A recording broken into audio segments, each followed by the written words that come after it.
représente un exemple venu d'ailleurs, la Suède. Je suis linguiste et je travaille au Conseil des langues de Suède, Språkrådet en suédois. Auparavant, je travaillais au secrétariat à la révision des textes, qui est des services du cabinet du Premier ministre. Ainsi, comme je connais un organe gouvernemental et une agence d'État, je vais vous présenter deux aspects des travaux en Suède pour que le langage juridique soit clair et compréhensible. Ça, c'est le Conseil de langue de Suède. D'une part, je vais vous présenter le travail législatif effectué au sein des services gouvernementaux. Et d'autre part, voilà, il ne veut pas avancer. Je prends là peut-être. Le travail de simplification de la langue auprès des agences, directions d'État et tribunaux. Et la Suède est un pays pionnier dans les actions de clarification de la langue et elle jouit d'une large reconnaissance internationale. Le secret de la réussite de la Suède, il est double selon moi. Premièrement, l'initiative est venue du haut, du gouvernement.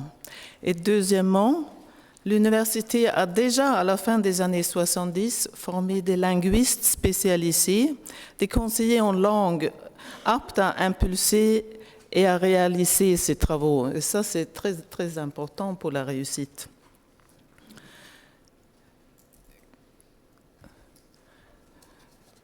Quelles sont alors les caractéristiques du modèle suédois? Comment est-ce qu'on travaille? Le travail moderne de la simplification de la langue a commencé, on peut dire, en 1965. C'était quand un secrétaire d'État, Sven-Erik Nilsson, il s'appelait, au cabinet du Premier ministre, a commencé à corriger les projets de loi. Il devait vérifier les textes du point de vue juridique, constitutionnel, mais il a pris son stylo rouge parce qu'il ne pouvait pas s'empêcher de faire des corrections de langue aussi. Il a retiré des mots et des expressions archaïques et il a simplifié les structures des phrases, etc. Et à la fin des années 60, la société suédoise a beaucoup changé, comme beaucoup d'autres sociétés, et la langue générale aussi. Ce secrétaire d'État, il était d'avis que la langue juridique, la langue des lois et des textes légaux et réglementaires devait aussi être modernisée. La Suède est un pays moderne et démocratique qui devait s'adresser aux citoyens dans une langue compréhensible et claire. Ce monsieur, il était originaire de Skåne, c'est au sud de la Suède, et là on parle un fort accent, on peut dire méridional. Et les journaux de l'époque, ils se moquaient un peu de lui en écrivant que le gouvernement suédois allait maintenant s'exprimer en provençal, entre guillemets. Mais il ne s'est pas laissé faire. Il s'est associé avec un professeur linguiste. C'est un personnage très connu et reconnu en Suède à cette époque. Et ensemble, ils ont écrit des directives qui ensuite ont été promulguées par le gouvernement sur la façon de rédiger les lois. Et ces directives, ils ont eu une très grande importance pour le travail de simplification. À cette époque, à la fin des années 60 et début des années 70, l'emploi d'un langage obsolète et compliqué est devenu aussi un sujet de débat au Parlement suédois. Des commissions d'enquête sur la langue administrative ont été mises sur pied et les résultats de recherche sur les disparités en matière d'alphabétisation dans la population ont été publiés. La réforme de tutoiement a été mise en œuvre. Parce qu'en Suède, aujourd'hui, tout le monde se tutoie. C'est la façon normale d'adresser quelqu'un. C'est à la fin des années 60, on a décidé qu'à partir de maintenant, on se tutoie. Oui, Et puis, on a pris conscience aussi que la langue des lois et des actes législatifs ou réglementaires a des très grandes répercussions sur la langue employée par les administrations et les collectivités territoriales. Parce que ce sont les lois qui dirigent le travail des administrations. Et la langue juridique a une tendance de déteindre sur les autres textes, comme vous le savez.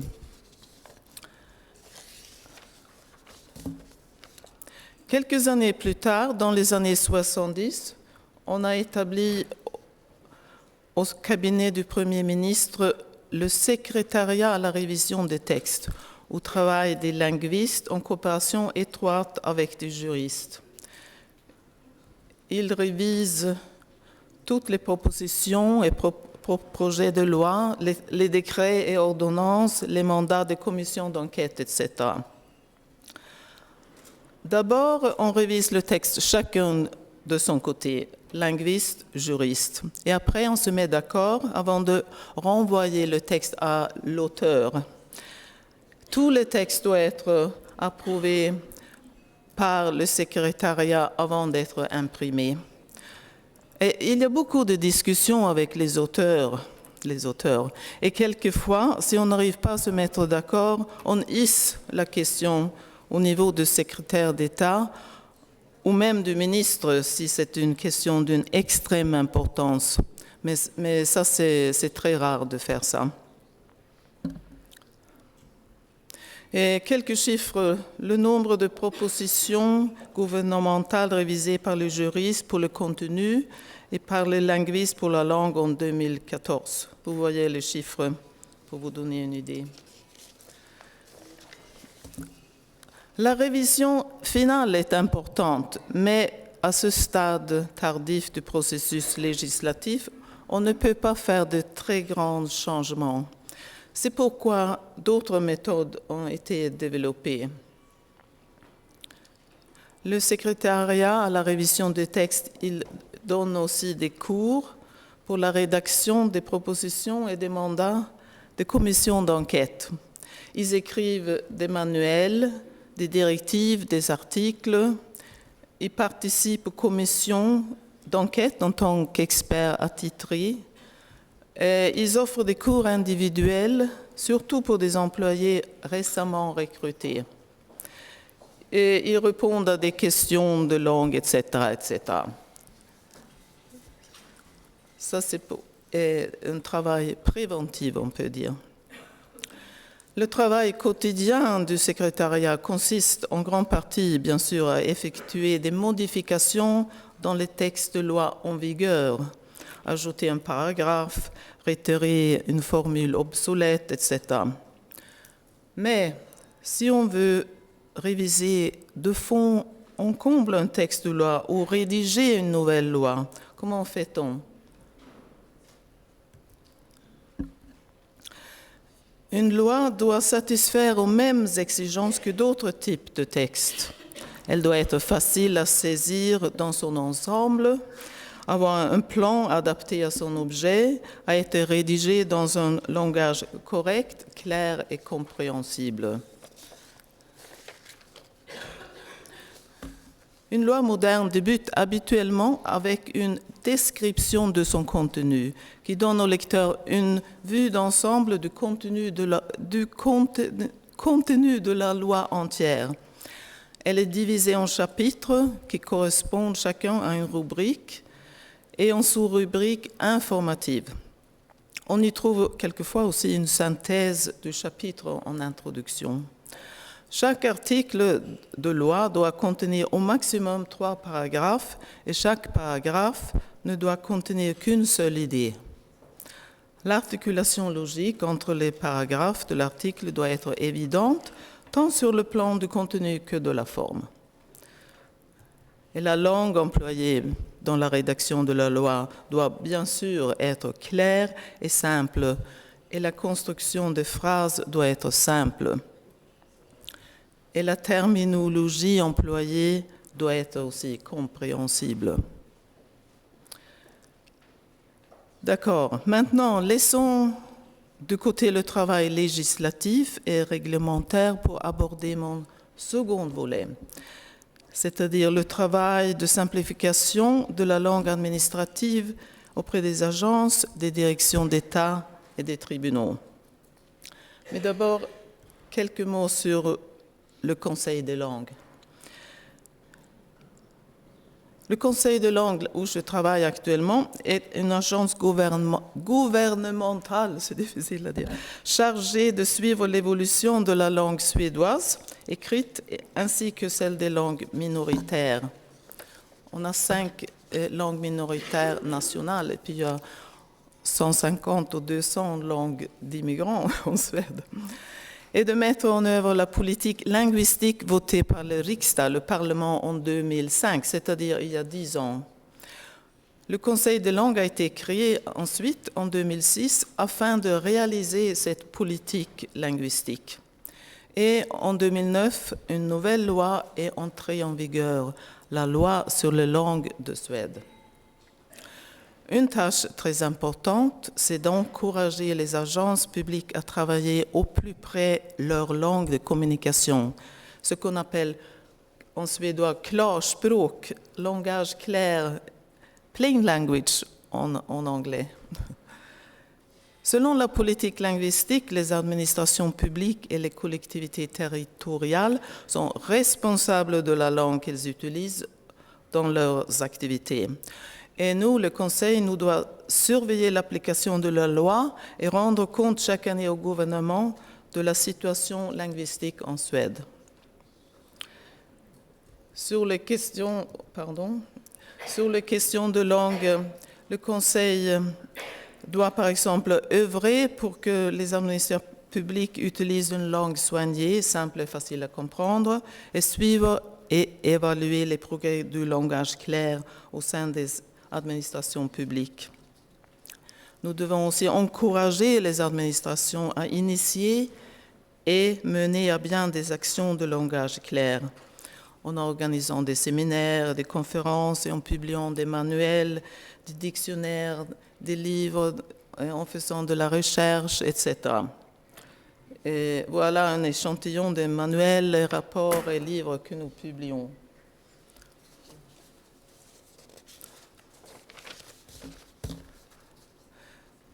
Les administrations publiques, ça c'était avant, pardon.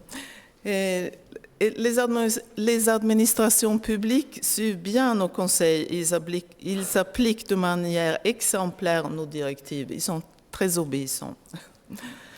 Par exemple, elles organisent des stages de formation du personnel à la rédaction, ils construisent des canevas pour les textes récurrents, ils travaillent la terminologie, certaines grosses administrations recrutent des terminologues, ils produisent des directives à leur niveau, des règles internes de rédaction, ils recrutent des conseillers linguistiques et surtout, avant tout, ils essayent de changer les mentalités, les attitudes. Parce que maintenant, aujourd'hui, les administrations publiques, ils ne doivent pas supprimer les citoyens, ils doivent donner de bons services aux citoyens. Il faut changer les attitudes des fonctionnaires. Je voudrais vous présenter un exemple concret, les tribunaux. Et vous savez que les tribunaux et les juges, ce n'est pas un secteur très radical, non. Dans les tribunaux, on continuait à écrire comme on l'avait toujours fait, même si la langue des lois et des règlements s'était modernisée au cours des dernières 40 années.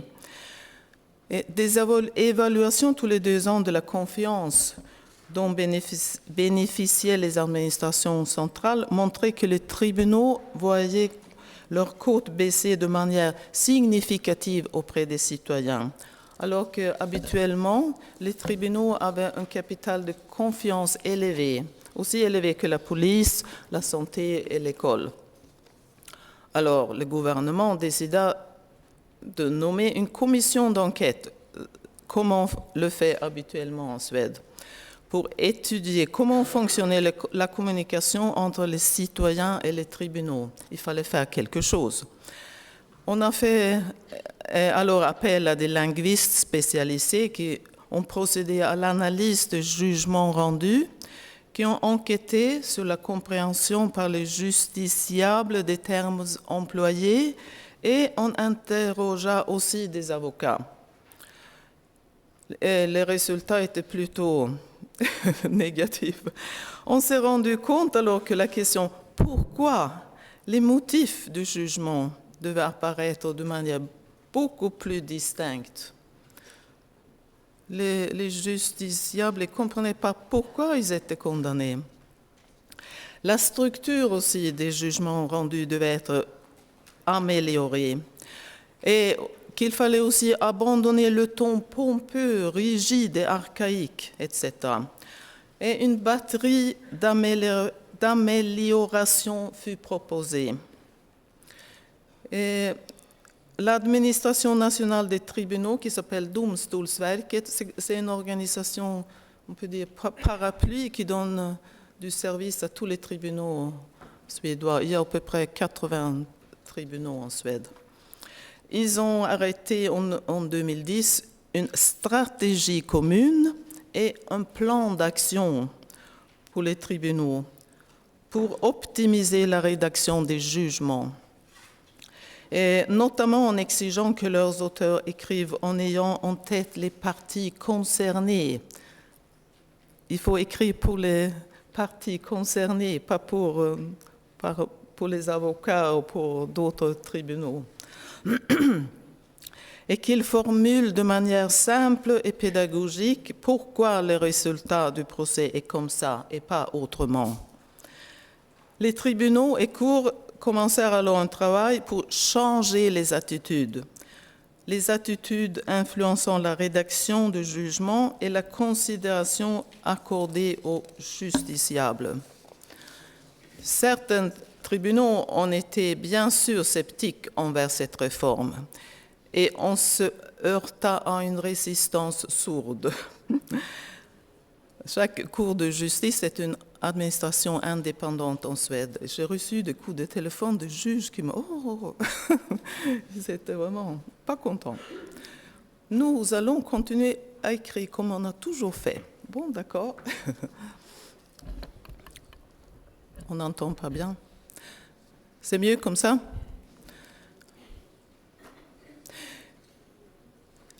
On peut aujourd'hui constater que, pour ainsi dire, tous les tribunaux ont lancé un processus d'évaluation de ces textes et ils s'appliquent à améliorer la langue et la structure des jugements. Et ça a pris seulement 5 à 6 ans. Ils sont tous maintenant en train de changer. Un exemple, un tribunal concret, c'est le tribunal de grande instance de Södertörn au sud de Stockholm. On travaille avec le langage clair depuis 2009. Et ce tribunal s'est attaché à être à la pointe de transformation et à optimiser ses tâches. Ils ont commencé en demandant à un chercheur en rhétorique et un linguiste d'analyser leur jugement. Puis, ils ont constitué un groupe de rédaction de jugement. Ils ont procédé à des enquêtes auprès des justiciables. Ils ont rencontré des avocats et des procureurs, etc. Et petit à petit, des lignes directrices de rédaction de jugement se sont dégagées, ainsi que de nouveaux canevas et textes automatiques qu'on révise régulièrement. L'application du langage clair est désormais aussi inscrite dans leur plan annuel d'activité. Et ça, c'est très important. Parce qu'à la fin de l'année, il faut qu'est-ce qu'on a fait? Il faut rendre un rapport. Les cours de justice suédois sont désormais conscients qu'ils doivent écrire et parler dans une langue claire et simple.